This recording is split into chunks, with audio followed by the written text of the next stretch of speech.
तन्हा कौन है, अल्लाहू अल्लाह। बादशाह वो कौन है, अल्लाहू अल्लाह। मेहरबां वो कौन है, अल्लाहू अल्लाह। क्या ऊंची शान है, अल्लाहू अल्लाह। उसकी सब निशान है, अल्लाहू अल्लाह। सब दिलों की जान है।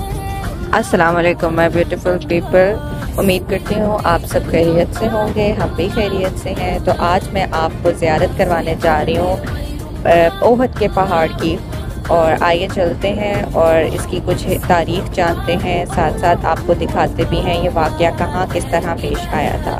ग़ज़वा ओहद बेसिकली इस्लाम की दूसरी बड़ी जंग कहलाई जाती है, और इस जंग में तकरीबन 70 सहाबा जो हैं शहीद हुए थे।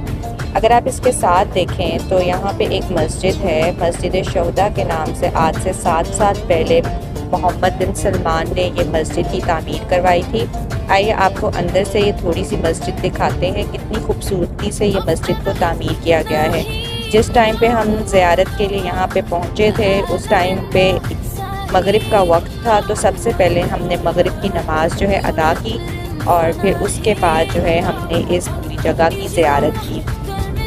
मस्जिद के बाहर जो है डिफरेंट स्टॉल्स लगे हुए हैं, जहाँ पे जो लोग हैं शॉपिंग भी करते हैं। कोई 5 रियाल की 10 रियाल की चीज़ें लगाई होती हैं। तो आइए मैं आपको बाहर से भी थोड़ा सा दिखाती हूँ। पहले आप मस्जिद को देखें कि कितना प्यारा और ख़ूबसूरत तरीके से इसको सजाया गया है। ये देखें बाहर का मंजर कुछ इस तरह से था, बड़ी रौनक थी। उस दिन इवन के हम वीक डे में गए थे, लेकिन फिर भी ऐसा लग रहा था वीकेंड है। ये आपके सामने जो पहाड़ है इसको जबल रोमान यानी तीरों वाला पहाड़ कहा जाता है। नबी करीम ने 50 सहाबाए कराम को यहाँ पे हुक्म फरमाया कि आपने इस पहाड़ को तब तक नहीं छोड़ना जब तक कि मेरा हुक्म जारी ना हो, चाहे आप जंग में शिकस्त लें या चाहे आप फतह करें। अल्लाह के हुक्म से मुसलमान ये जंग जीत गए, और 10 सहाबा ऊपर थे, जबकि 60 सहाबा जो थे नीचे उतर आए माल गनीमत इकट्ठा करने के लिए।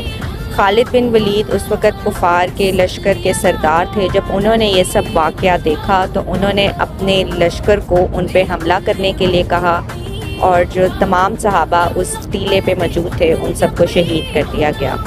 फिर एक सहाबी आप सल्लल्लाहु अलैहि वसल्लम के पास आए, तमाम वाक़या उनको बयान फरमाया। एक और सहाबी आए, उन्होंने ये फरमाया कि हज़रत हमज़ा को भी इस जंग में शहीद कर दिया गया है, हिंदा ने उनका कलेजा चबाया है। इसके अलावा मुख्तलिफ सहाबा को जो है किसी की कान काट दिए गए हैं, किसी के बाजू काट दिए गए हैं, किसी की टांग काट दी गई है। बहरहाल नबी पाक सल्लल्लाहु अलैहि वसल्लम के आंखों में से आंसू जारी हो गए। उन्होंने अल्लाह की तरफ, आसमान की तरफ देखा और फरमाया कि या अल्लाह मुझे सब्र दें। और फिर हुआ ऐसे कि जो नबी पाक थे तमाम शोदा जन्नतुल बकी लेके जा रहे थे। ओहद का पहाड़ रोने लगा और अल्लाह से फरमाया कि इन तमाम शोदा को मेरे पास ही दफनाया जाए। और अल्लाह ने कहा कि ये जो ओहद का पहाड़ है ये जन्नत का दरवाज़ा है, और क़यामत के दिन जब लोग जन्नत में दाखिल होंगे तो ये उसका दरवाज़ा होगा। इसीलिए बिल्कुल सामने आप ये देखें, यहाँ पे तमाम उन सहाबा को दफनाया गया है जो इस जंग में शहीद हुए थे, और यही वजह है कि यहाँ पे इन तमाम सहाबाए कराम की जो है कब्र है। तो यहाँ पे हमने जाके फातिहा पढ़ी, दुआ मांगी, और जो है ये तमाम वाक़या जो है महसूस किया कि कितनी शिद्दत के साथ मुसलमानों ने फतह हासिल करने की कोशिश की। हमारे नबी पाक का भी दंदान मुबारक इसी जंग में शहीद हुआ था। ये ऊपर का मंज़र है जहाँ पे खड़े होके हमने पूरे मदीने का जो है जायज़ा लिया, मदीने की खूबसूरती महसूस की, वो गम महसूस किया जिस गम के साथ जो मुसलमान हैं इस जंग में शिकस्त हासिल की। उम्मीद करती हूँ आपको मेरी ये छोटी सी वीडियो आई होगी पसंद। अगर आपको मेरी वीडियो आई है पसंद तो please not forget to subscribe my channel. अपनी दुआओं में रखिएगा मुझे याद। इंशाल्लाह I will come again with another interesting vlog. Take care, अल्लाह हाफ़िज़।